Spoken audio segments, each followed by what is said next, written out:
علی بھائی آپ کی ایک ویڈیو میں شیخ زبیلی زئی صاحب آپ کے اوپر ہاتھ پھیر رہے ہیں، عاشق صادق کی طرح، اس کے بارے میں کچھ بولیں یار۔ دیکھو وہ ویڈیو آپ دیکھ لیں، یہ پتا کیا ایک نقطے سے محرم کو مجرم کرنا چاہتے ہیں، اس کا فیصلہ گھوڑے سے کروا لیتے ہیں کہ میاں، اور اس میں کیا فرق ہے؟ وہ میرے ساتھ کھڑے ہوئے ہیں، میرے کندھے پہ انہوں نے ہاتھ رکھا ہے، یہ وہ سارے اعمال ہیں جو سنت اعمال ہیں، اس کو اور ساتھ لٹا کے کروٹ اس کی طرف کر کے اور سینے میں پھیرنا، جبکہ اگلے کو بھی پتا چل جائے کس نیت سے پھیر رہا ہے اور وہ چیخے کہ میاں۔ ان دو چیزوں کو آپ برابر کر رہے ہیں تو پھر آپ اپنی عقل کا ماتم کروائیں۔ تو ٹھیک ہے آپ کرتے نہیں میرے بھائی، ہم دیکھیں، ہم تو کوئی چیز بھی سینسر نہیں، جو آپ لکھ کے بھیجتے ہیں ہم بیان کر دیتے ہیں۔ تو آپ اس طرح کریں، اپنے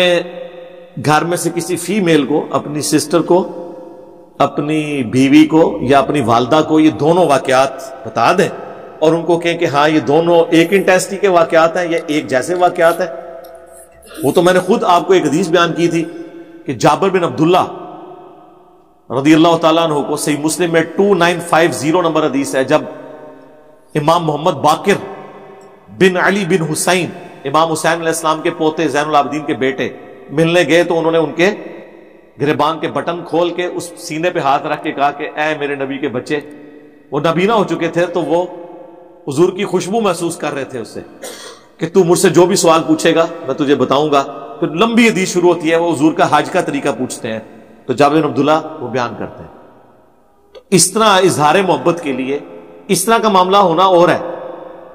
بعض لوگوں نے اس واقعے کو قاسم نوتوی کو بچانے کے لیے پیش کیا، یار قاسم اور نوتوی کو رشید احمد گنگوئی نے ساتھ لٹایا ہے اور پھر اس کی طرف کروٹ بھی کی ہے، انہیں چیخا بھی ماری نے، اس کے بعد خواب میں دلہن کی شکل میں بھی دیکھا ہے۔ اس نے سان رکھو جنہ رکھنا جائے تو آڑے اس نے سان ہوتے کوئی پابندی نہیں، ٹھیک ہے نا جی۔ تو ویسے ایمان بھائی میں آپ کو مشورہ دوں گا، اب آپ نا فون کر کے نا لوگوں سے کہیں گے مولانا ایک مسئلہ ہے کہ کیا کوئی استاد اپنے شاگرد کو مدرسے میں سب لوگوں کے سامنے چارپائی پہ لٹا کے اس کے سینے پہ ہاتھ پھیرے اور کروٹ کر کے اس کی طرف لیٹے اور وہ شاگرد آگے سے چیخے مار رہا ہو، تو مولانا اس پہ کوئی آیت ہے قرآن کی، کوئی حدیث ہے؟ ٹھیک ہے، یہ پوچھا کریں۔ ہاں تو اگر وہ تپ جائیں تو اس کا مطلب یہ ہوگا کہ وہ بھی سمجھ رہے ہیں کہ کام غلط ہوا ہے، اور اگر وہ کہے کہ ہاں حدیث شریف کی جو سب سے معتبر کتاب ہے قرآن کے بعد، ارواح ثلاثہ، ہاں اس میں لکھا ہوا ہے کہ قاسم نانوتوی رضی اللہ تعالیٰ عنہ کو رشید احمد گنگوئی رضی اللہ تعالیٰ عنہ نے اتنے سارے رضی اللہ عنہ کے سامنے یہ کیا تھا اور انہوں نے چیخیں ماری تھی، اور یہ رضی اللہ عنہ میں اس لیے کہہ رہا ہوں کہ انہوں نے علماء دیوبند کو رضی اللہ عنہم لکھا ہوا ہے المؤند المفند میں، یہ او والا رضی اللہ عنہ ہے، یہ صحابہ کرام والا رضی اللہ عنہ نہیں ہے۔ سوال پوچھے تب جاتے ہیں، پہلے ہی کہتے تھے کہ انجینئر سے نہ مسئلہ پوچھو، علماء سے پوچھو، علماء سے کو پوچھتا ہے آگے سے غصہ کھا جاتا ہے، کیا کریں؟ اچھا یہ غصہ پتہ کیوں کھاتے ہیں؟ ان کو جواب نہیں آتا، غصہ کھا کے بلی مار دیتے ہیں، آندھا کو پوچھے ہی نہ، یہ ہوتی ہے ریزن۔ یا دوسرا حال ہوتا ہے آپ کو علماء سے بات کرنے کی تمیز نہیں ہے۔ یہ جملہ تو آپ کسی بھی وقت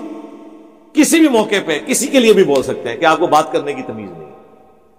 اس کا حل میں آپ کو بتاتا ہوں، اس کا حل یہ ہے کہ یہ سارے سوالات نہ کسی ادھیڑ عمر کے بندے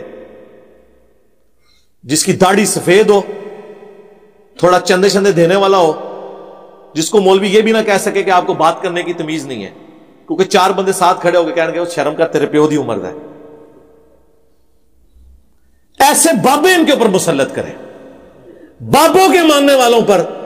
بابے مسلط کریں۔ میں تمہیں سولوشن دے رہا، انہوں کا علاج ہے ساڈے کو اللہ کے فضل سے۔